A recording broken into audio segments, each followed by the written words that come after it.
I was just coaching a very successful doctor who wants to be kind of America's doctor, but he still needs to package his intellectual property. He still needs a clear message. He needs an identity. So the formula that I use is we need to find your primary skill, your message, your concept. We need to package that message, which would include books, masterclasses, webinars, speaking engagements, live events. We need to market your intellectual property, and then we monetize your intellectual property, okay? Because you could be very successful. Without the packaging, the world doesn't know how good you are.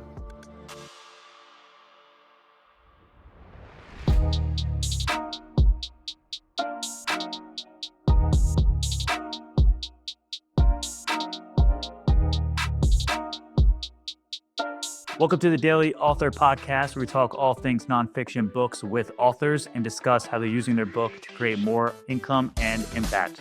My guest today is Coach Micheal Burt. Thanks so much for joining me. Absolutely. Thank you for having me. For sure. I'm excited for this conversation. As we discussed just a bit before, we've crossed paths in Nashville. I'm a year into here.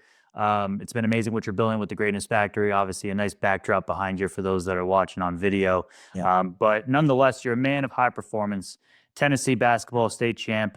We share a nice background in basketball too, but author of many books and a speaker who's sought after and a coach for high performers and the founder of the Greatness Factory. So I want to kick things off really on the high performance side. You know, you're a man of high performance. You work with CEOs and business owners, whether they're just starting out or they're really trying to break through some sort of ceiling. What do you feel truly is one of the biggest things or main things that hold people back from reaching their highest potential?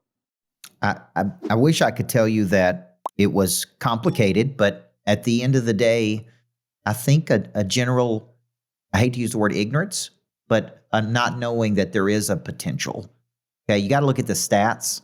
Average American reads less than one book a year. Most people are not involved in coaching or development. It's kind of foreign to a lot of people.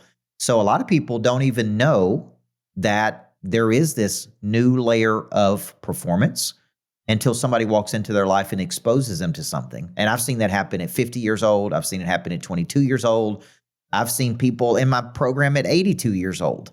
So it's like they don't know what they don't know. I have been involved in high performance as a young person. I got involved in studying Covey at 18 years old, one of the best things I ever did. So literally from 18 on, I've been involved in personal development, personal growth.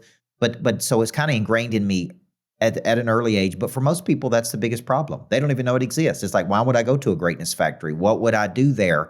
How would I get better? Is there a chance for me to get better? So I really think that's the number one thing. That's powerful. I was not expecting probably that. And would you say also like people that are already having some success even feel that way too? Like maybe I don't want to say they caught the success easily, or maybe it was dropped into their lap, but they just maybe had a good talent that kind of rode the wave for a bit, and then they hit a sort of ceiling and they're like, how do I get to the next level? And it's because they never really thought there's more for me. Or they've gotten to a point where they are achieving a level of success, and they kind of, as my buddy Tim Story used to say, they sit and they settle and they cement, and then they kind of accept. So it's like, I'm doing better. It's kind of like me saying, well, I was a high school basketball coach at the peak of my career. I was earning $55,000 a year. I worked 80 hours a week. When I started the coaching business, we quickly grew revenue to $500,000. And it's like, I could have said, okay, this is it, man. I've hit the jackpot. I'm doing 10X what I was doing. I'm good, which is what a lot of people do. And they go, okay, so satisfied needs never motivate, only unsatisfied needs. I think exposure is one of the top activators of prey drive. So a person coming to the Greatness Factory, getting exposed to bigger things, being around the way they think actually activates their drive or wantingness for a bigger future. Awesome. I love that, because even an author, right? They're writing a book, they're putting their name on it, they're pushing it out into the world. That's a big endeavor. That's a very vulnerable endeavor. You're going to expose yourself to a lot of constructive criticism, but also some praise. You know, I know many of them, they'll even struggle with self-doubt. Are they the person to speak on this? I think you're a really good use case here, because you've had a couple lives, you've had the basketball life. That was everything you did. And now you've been coaching and speaking and building businesses and investing.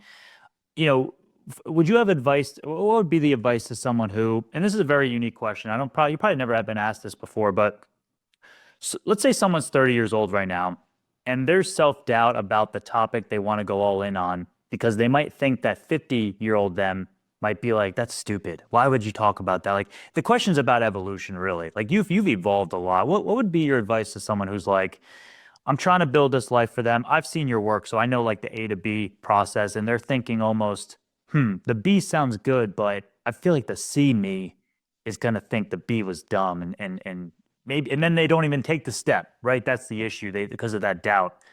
Bit of a loaded question, but any thoughts or advice to someone who might be feeling that? Because I've come across people that are authors that have thought about that. Well, let's just take my author career. I originally didn't see myself as a best-selling author. I saw myself as a coach that wrote books. So the internal story I told myself was I'm a great communicator, I'm a great coach, but I'm not really a great writer. I had decent grades in English. I went to college for 9 years to pursue multiple degrees, but I never saw myself as a great writer. Okay. Therefore, that affected my ability to think about, okay, could I write a best-selling book? And after 18 books, on book number 18th, it's very important what I'm about to say. I made a simple decision. This is going to be a best-selling book. And I'm not talking about on Amazon. I'm talking about in the big leagues. And it's either going to be New York Times or it's going to be Wall Street Journal. And I really, Owen, had no idea about the game. But was smart enough to go, what's my next physical action to create this? I need to call somebody who has released a best-selling book. And I did. I called Ed Milet and I said, who launched your book? And he said, Rory Vaden. And Rory Vaden was in Nashville. And I called their office that day and I said, I'd like to book time with Rory. I want everybody to hear this. I'm going to make this book a Wall Street Journal or New York Times. I actually went to his office and said I wanted to be a New York Times best-selling book. The first words out of his mouth were, it's never going to happen with the publisher that you chose, which was news to me, okay? This was McGraw-Hill. I've had books with, Wiley. I've had books with Simon & Schuster. I've had books with various publishers. I didn't even know that a McGraw-Hill book had not been on the New York Times bestseller list. So he goes, that's out. For some reason, they don't like the publisher. It's not going to happen. And then he said, let's shoot for the Wall Street Journal because you could do this. Now, what I figured out then was it wasn't the best written books, although the books need to be good. It was the best marketed books. And there was a very specific marketing plan to bring the book to the market, which helped the book get as high as, I think, number 4 on the Wall Street Journal list when the book came out. Now, it took me 18 books to make a decision that I'm going to make the book a bestseller, okay? But a lot of people, will live their entire lives go, I could never have a bestseller. Or they think I'm going to self-publish a book and it's going to hit the New York Times, and they don't really know the game. And until they know the game, they can't win the game. Very important part there. But I did change myself, and I started going, if that guy can write a bestseller, I can write a bestseller. He's not any better than me. He doesn't have any more experiences than I do. I've actually coached people longer than that person has. I've done a lot of cool things in my life. I bought $25 million worth of real estate. I built a greatness factory. I've started private equity funds. Like, I'm not just a coach. I started seeing my identity as, man, I'm a real player and I'm in the game, and I'm going to write about my experiences of being in the game. That's good. That's so good. I'm so glad you highlighted that for those to listen. It's an identity shift that you got to evolve into, and you could be somebody for some part of your life, but then you evolve from there. I like that you said you were a coach who writes books. Maybe you still feel you are that person to some degree, but you're certainly an individual who's multifaceted and not just one dimensional. So for those listening, hopefully if they have self-doubt kind of taken over their mind, those messages can be pretty impactful for them. I also heard, got to confirm the decision, get the right coaching, get the right community around you, and then get the right plan, and then you'll be able to at least have a winning shot, right? We're not going to say we're going to guarantee success, but you're going to have a winning shot at getting that outcome. So for those listening that don't have those components in place, you definitely should. So I definitely want to get into what that marketing plan was to get to the bestseller. That's very interesting. But I do want to start with just this first question because of these 18 books. And I know a handful of them have been small books and then big books. And you have this process where you kind of write a couple small books that then get into the big books.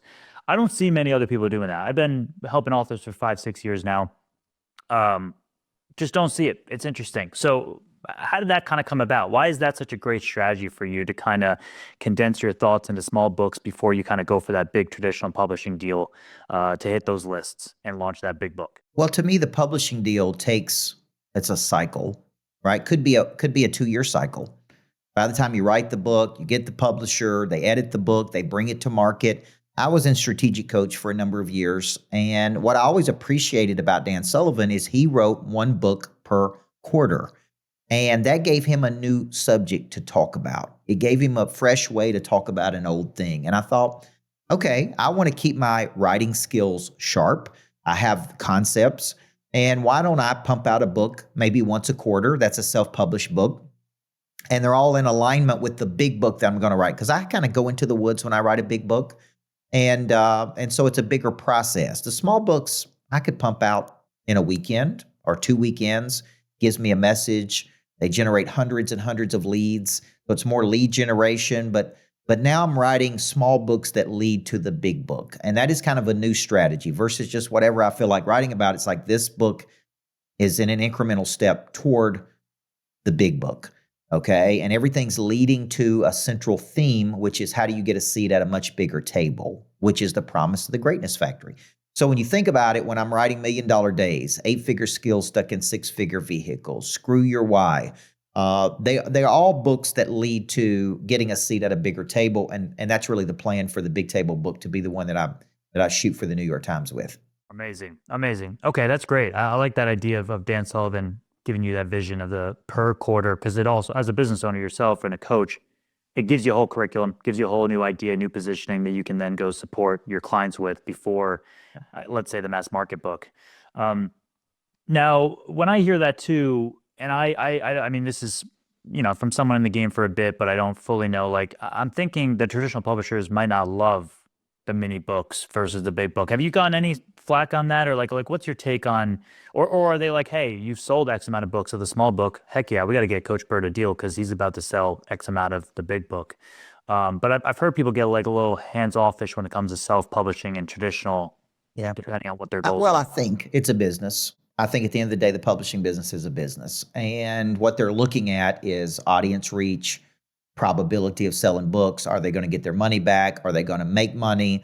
The beauty of it is with the hybrid publishing divisions that Maxwell has or Rory Vaden has, it's actually the best of both worlds. I could kind of self-publish my own book through, let's just say Mission Driven, which is Rory Vaden's company, press, and have the ability to hit the list, which is really a unique hybrid versus, I had an agent in New York City. The agent would go pitch my book deals to the big publishers. If I only sold X number of units of Flip the Switch, they would say, well, yeah, it was a bestseller, but we're kind of calculating this based on a formula. We really need you to sell 100,000 units or 50,000 units or whatever, right? Now, so there's a lot of games to play when it comes to that business. If the reach is strong enough, if we could see a clear path to monetization for the book, for the publisher and for me, then I think a book should be a win for them and should be a win for me if we do the deal. Or you go the route of Mission Driven and say, hey, I'm going to kind of work this in my book. I have 100% control. I get 100% of the profits. I can still get it in everywhere. This is a new model that I think disrupts the old model. I totally agree. I think the hybrid model is tremendous. I've worked with, Page Two and Greenleaf and some of these other hybrid publishers, and I know Rory as well. I've been involved in some of the stuff they're doing. Um, I think the creative control is the biggest thing, especially for someone, regardless if you're a business owner or not. You don't want your ideas to be toyed with. That's always tough when you're going to go out on your own, put your name on a book, and then someone's telling you what to write. That's where the traditional publishing can get a little icky. But there's, again, a game to play somewhat there. But I think the hybrid, you're right, is the best of both worlds. That's a good point. Mm. Now, I'm sure this could be an hour-long conversation or multi-hour-long conversation from what you might have talked with Rory about of this marketing plan to hit that bestseller, Wall Street Journal, New York Times. Can you give us a high level, maybe surface level kind of bullet point of what exactly that is for someone listening who, of course, I'm sure they have the desire to hit those lists, and they, yeah, maybe they don't have the budget to go get Rory or whatnot, but they can learn something right here. At the end of the day, I would use the word, how do you incentivize a person to buy a book? Okay, now I want to go back to the old days when I had my first publishing deal with a book called Zebras and Cheetahs. through Wiley. And I thought I hit the jackpot. It's like I got a book deal with Wiley. The book's going to be in all the airports, which it was, the bookstores. It was so cool to go to an airport that I was flying out of and see my book right there beside other people's books. But we had and I say no marketing plan whatsoever. We were so naive. We thought, oh yeah, people will buy the book. And I don't know if we thought it would be like Harry Potter and there would be lines of people around the bookstore to buy the book, but that was not the case. And we quickly figured out, I remember calling my co-author, Colby Jubenville, who's a PhD one day, and I said, look, we need to show people why this book is important to people. We're not solving a problem for people. And so what you have to do with the book is you have to build demand for the book. And you do that, at least the way we did it, through incentivizing them. So, when you buy my book, I'm going to give you 8 weeks of a book club with me. I'm going to give you a complete breakdown of the book on video. I may even give you the audio of the book. I may give you access to my coaching program for 90 days. Now, Owen, if you buy 250 copies of the book, I'll put you on my private jet and let you fly with me to a speaking engagement. If you buy 500 copies, I'll waive my speaking fees to come speak to your company. There's all kinds of ways you come up with to incentivize people to buy the book. Why? Because people don't buy books. and because, it's like, yes, I would like to get it, but go to the bookstore. I mean, there's so many books that look good that you want to buy. So a book needs to solve a very specific problem. So what we did to make that a bestseller is we come up with, I bet it was 20 different strategies to incent a person to purchase the book or give us $30, right? And it worked. It helped us to move, thousands of books, help us hit the list, help us to accomplish the task, build our brand, raise my person of interest score, position me as an expert in the market, as a prey drive activator, and generate leads for the business. Hey, this is Coach Michael Burt. I'm here at the Greatness Factory today, the Level 10 podcast studio. And as you can see behind, I got new imaging. I got a new concept. The big table is a metaphor for the biggest opportunities that are available to you that you're trying to work toward in your life. We're going to go to work on activating 3 parts of your nature. You first, that's science of winning. That's habits of the top 1%. That's the language that we use every single day. That's the activation of prey drive. That's the A to B exercise that we do. And then we're going to go to work on your business. And the business is got these 6 core components, right? The activation of your team's prey drive, the explanation of value, the lead generation system, the follow-up and conversion, the engagement after the sale. We then move to activating your wealth. 8-figure people stuck in 6-figure vehicles. How do we expose you to some of the best thought leaders in the world as it relates to what's going on in the market, how to make investments, how to raise capital, and put all this together, folks, and we are getting a seat at a much bigger table. I'm Coach Michael Burt. I can't wait for you to see this podcast. It's called The Big Table. We're going to help you secure your seat there. Follow along, engage with me, and hit that subscribe button. That's a good way to put it. I don't think authors think about that in that sense. How do I incentivize the reader? And I've come across many conversations where it's like, having the book is enough. Once it hits Amazon, I'll be Tony Robbins tomorrow. I'm like, are you out of your mind? There is so much more work to be done. I always bring up how Apple still spends hundreds of millions of dollars on marketing every year when we both know Apple pretty well. I'm all my products are Apple. I don't really need to be told that they're around, but they're constantly still marketing. So who is to say that your little book, not yours in particular, but just an everyday person, right? His book will get discovered by the masses. You got to get it out into the world. You got to market it. You got to put some money behind it. But more importantly, you got to know kind of the human psychology behind it and how to incentivize. So I love that. To wrap that up too, I think for people listening, you're adding more value to that purchase. Like the value of an 8-week program with you could be, however much it could be. Let's say $5,000, $10,000. So you're buying a $30 book, but you're getting $10,000 worth of value. So it's a really good way to think about it. I love that. Now, you got the Greatness Factory, you got the Academy, you got in-person events. People can come to the lodge, as I did, to go to an event with you. Why books still in 2026? Why do you think books are still a great way to grow your person of interest score, share your ideas, use it as a leverage point to more on the back end? For someone who's written 18, I'm so curious, like, is that still the path you see forward? Why do you think books are still such a versatile, impactful tool from a business perspective, but also as a communication tool? I think there's two shifts that a book does for you. I was just coaching a very successful doctor who wants to be kind of America's doctor, functional wellness doctor who spent his lifetime in the ER and he knows everything. I mean, but he still needs to package his intellectual property.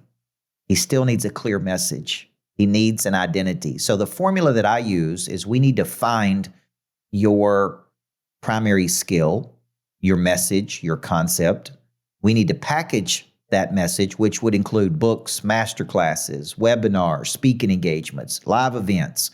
We need to market your intellectual property, and then we monetize your intellectual property, okay? Because you could be very successful without the packaging.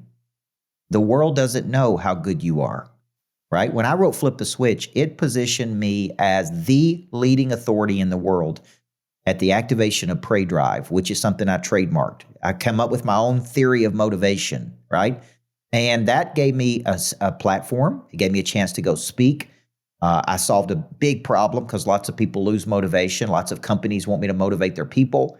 And so that forced me to sit down and go, what is my theory of motivation? How do I package it? What are the phases of this drive? What are the activators of this drive? What do I believe? Why do I believe people become complacent? Why do people start with good intentions and fail to follow through? So I try to tackle big, juicy subjects with a book.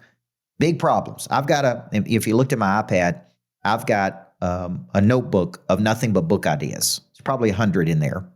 And I'll look at that and go, yeah, that's a good concept, but I'm not passionate about solving that problem. Or I think I could beat people in this area. Okay. Take the coaching space, for example. I think it's highly commoditized. I think there's serious creative destruction. I think with the advent of AI, I can ask, what would Coach Burt do in this situation? And it would tell me. So, a book title there that I'm working on is called The Crisis of Coaching. Creative destruction, how to move towards specialization. See, I've kind of actually transitioned out of the coaching space into the specialization space. And I'm really a specialist at activation. Now, I can activate a brand. I can activate a person. I can activate a business. I can activate capital. I can activate a property. See, once I figured out my primary skill, but you don't know that unless I tell you, right? So writing books allows me to have a message. It allows me to go on podcasts. It allows me to get in front of people. It allows me to convert that specialization into monetization. Okay. And I was with HCA last week, one of the biggest hospitals in America. They wanted me to come in and activate their people, right? Their executive team. Then that could lead to coaching assignments. That can lead to one-to-one coaching with the CEO. That can lead to all kinds of things. But if I didn't have this intellectual property packaged into these books, they may never know who I am. So the book solves the problem of obscurity if you know how to market it. Yeah. Awesome. That's good. That's so good. And I know that well through my work and just going through some of the stuff you've coached on. For those listening, when you say the primary skill, you also refer to it as the X factor. Am I right? That's correct. Yeah, that's awesome. So find the primary skill, package it up, market it, monetize. That's the 4-step process. Amazing.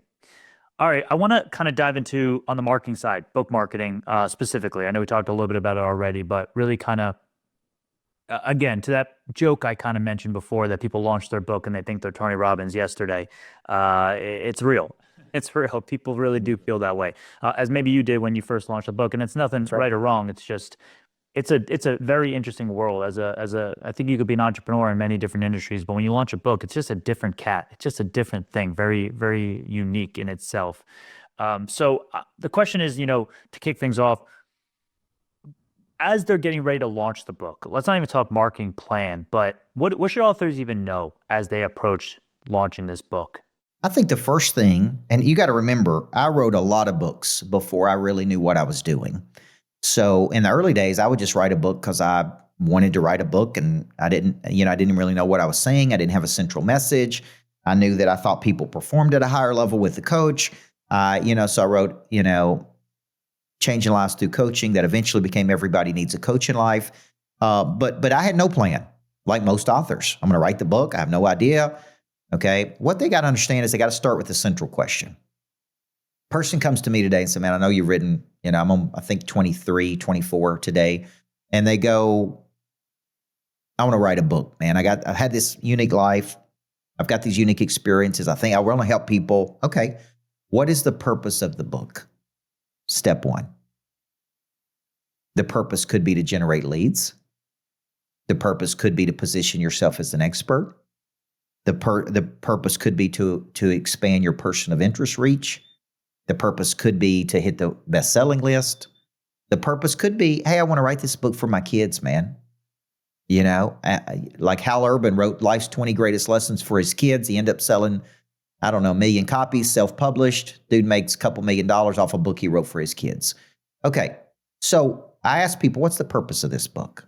And then I force them to tell me, I want to position myself as an expert. I want to do this. I want to generate leads for my business. Okay, now that we know the purpose of the book, then we can design the marketing plan for the book. Because I don't care if you give the book away, right? Now, I've never made millions of dollars off selling a book, but I have generated millions of dollars from the book to X, the book to a consulting deal, right? Like I've got a consulting deal right now. It's a $250,000 deal. They pay me annually plus a percentage of equity in the company. If the company sells for $500 million, it could be worth $25 million to me. Okay. Now, that is possible if you have skills, if you understand how to solve a big problem, if the book positions you as a really unique character that people think they need, right? So when you think about these things, the book can convert to monetization. If Owen asks me, what's the purpose of the book? To position me as an expert to show that I am the leading authority in an area, that I can package intellectual property and it can generate leads and business for my coach. It used to just be for the coaching business. Now it's to raise capital. Now it's to do licensing deals on greatness factories. So the more people the more people who know you, the more opportunity you get. That's a big question. And I think people pass over that. And it helps you discern how to market the book too. So if the book is for your kids, you're probably not going to pay someone like me to market the book to 120,000 25-year-olds who are looking to be their best self. But if your goal is to scale a coaching business that helps kids find their purpose and rise the ranks in the corporate ladder, then maybe we would work together. It would make sense. But I think a lot of, not the majority of authors, I don't think they have the deepest pockets, so their money should be very meticulously spent properly or invested rather into the right buckets. But it all comes from asking that question. So I'm glad you brought that up. That I think will get people to pause the podcast right now and think about what the heck they're doing and maybe rethink their strategy. I know you've also so you've marketed the books in different ways too. You've added some value. Maybe you've given it away for free, but you've done a speaking gig for a company, or perhaps there's some sort of deal there. Can you nail down perhaps? And maybe this question, well, curious how you'd answer it because you've had so many books and they've all had maybe different purposes to some degree outside of that umbrella to paying Coach Burt as a person of interest. Was there one marketing tactic that served you extremely well that you would encourage others to really consider? Is it something like podcasts? Is it something like Amazon ads? Any kind of tactical or practical tactic that worked really well for you that others can go implement themselves? So the fundamental problem that most people have when it comes to marketing a book is they don't have anybody to market the book to. They haven't really spent the time, had enough frequency, had a message to build an audience, right? To build people who actually engage with them. So I always like to say people of interest have a message. They have a big mission. They have a lot of movement and frequency, and they have a way to monetize their reputational capital. So say you write a book and you got no following, you got nobody to sell the book to other than friends. Think about now I'm going out to the market, almost playing a game to lose because I haven't really built a foundation in place, okay? And a lot of people don't think about this, no matter how good the message is, by the way. But once that is established, then it's like, okay, what would be successful here? I think when I did the 8-week book club for all the people who are interested in being coached by me, For $30, they get the book, plus they get 8 weeks with me. And every week for 8 weeks, I showed up and coached through the book. I mean, that's getting thousands of dollars of coaching for $30. So to me, right, that was one of our best strategies. People obviously buying in bulk, but there's certain games you got to play in bulk. Like, if a person buys 500 copies on Amazon, it's just really counted as one order if it doesn't go to 500 locations, 500 different addresses. And a lot of people don't know that, because a lot of people bought my book in bulk because they wanted me to speak. And it's like, okay, or they wanted to take a trip on the jet, or they wanted a private day with me, or something like that. So, there's a lot of things you can give people where the value exceeds the cost of the book. And it's like, oh yeah, I'd give this dude $30 to get time with him. So that's kind of how you got to think about it. What do people want? What do they need, and what will they pay for, and what do they want, and what will they incentivize? You take Alex Hormozy, who did this, ridiculous book launch. I'm a person who probably wouldn't sit through, just with my personality style, all those hours. Plus, I know the game, and I know he's selling books, and I know the giveaways, and and I get it. But I would go get the book and read the book on my own, right? And go back and watch 30 interviews with Alex Hormozy. And this is a very important part, because I wouldn't sit there through 8 hours of the training. But I would get the book, read it on my own terms, go back and watch all the interviews, which is why being on podcasts is important. If I watch enough podcasts, it may occur to me one day, you know what? I'm going to go out to Las Vegas and spend a day with Alex Hormozy's team for $5,000, right? Which is part of his business model now. But it's a culmination of all those things: the book, the webinar, the podcast he's on, to a trigger moment of pain. It's like, all right, I'm going to Vegas. I'm going to do this. And where there's no pain, there's no change. That's what causes a person. So if I read a book, let's say Owen writes a book, because this baffles me. People buy my books and I call them. And some of them are shocked and appreciative. Like, oh man, I can't believe you called me. And I'm like, would you be interested in doing more with me? And just because a person buys the book doesn't mean they want to sign up for coaching. That's what I was telling my team one day. Some people are shocked that I call them, like, I can't believe I'm talking to you, man. I'm like, well, the book's not going to change your life. Being coached by me could change your life. Very few books change a person's life, right? It wasn't me reading the 7 Habits that changed my life. It was me studying Covey for 8 years that changed my life. Now, you could argue that reading Price Pritchett's book, U Squared, and the Quantum Leap Strategy, did it change my life, or did me watching his interviews and spending a year with him change my life? So I think the book opens the mind. The coaching program changes the life. But most people don't take it a step 2. They think, well, I'll just read the book and I'll know everything from this person, right? But the book's static. So if you read my book, $1 Million Days, which is the newest one that's out, it's about, I think I give 4 or 5 examples where I created $1 million of value in a day. Now, it could have been when I bought a piece of real estate, like the lodge that you've come to, and it appraised in value more than $1 million. It could be that I own stock in something and it went up by $1 million in a day. It could be I did a speaking engagement like 10X and it led to $2 million of revenue for the company. It could be I sign a deal that gives me a percentage of equity of a company that could be worth $10 million 5 years from today. So the $1 Million Days book gets you thinking, skill problem vehicle. Now the question is, how do I get people to buy that book? How do I get people to buy it? I could do webinars on it, master classes on it. I could do this on it. I got to find something to do to stimulate people to buy it. And it's like, buy the book and you'll get a phone call from me. And I did that. And then I had hundreds and hundreds of people to call. I'm like, well, this ain't a good strategy because I don't have enough time to call all these people.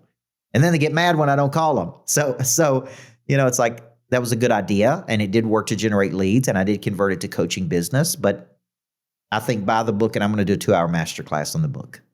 And you can get that for free if you buy the book.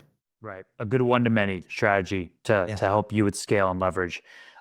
Those are all great points. I want to just make one point for the listener here. Like, once the book is done, the concept is nailed down. So if you feel overwhelmed hearing this, Coach Burt saying, go make the webinar, the coaching, this and that, it's the same information. It's just a different vehicle on how to present that information. So I don't want people getting overwhelmed here. Like, oh my gosh, I got to have, all these different slices of the pie, but it's the same pizza. It's the same pepperoni pizza with the same amount of pepperonis on each slice. It's just a different vehicle where you can share that message. So we're not here to overwhelm, but we're here to kind of educate on how you can use, because you've already done the hard work. Yep. To your point too, Coach Burr, when you work with clients, I'm sure when they find that primary skill, that's the aha moment. That's the head tilt moment where they're like, oh my gosh, that's what I've been seeking my whole life. I've been looking for that clarity. Now it's really just a tactical game. It's like, okay, so now we can go package it like this, or we can do it like this. What suits you? What feels the best to you? Do you like being on camera? Do you like doing this?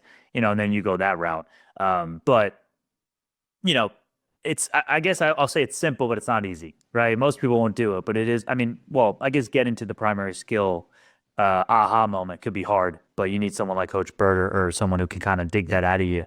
But once you get there, it's a matter of just kind of putting it in the right vehicle. Yep. Tremendous. Coach Burt, I got one last question for you as we wrap up. Simple, just best 1 to 2 sentences of advice to that nonfiction author who's preparing for launch, preparing to publish. They can maybe feel all the feelings. Maybe they have the strategy in place. What would you share with them after, and now we're learning 24 books, 23 books out into the world in different capacities? What's your best advice to that person? Just don't go into it with a misconception that the book will sell itself.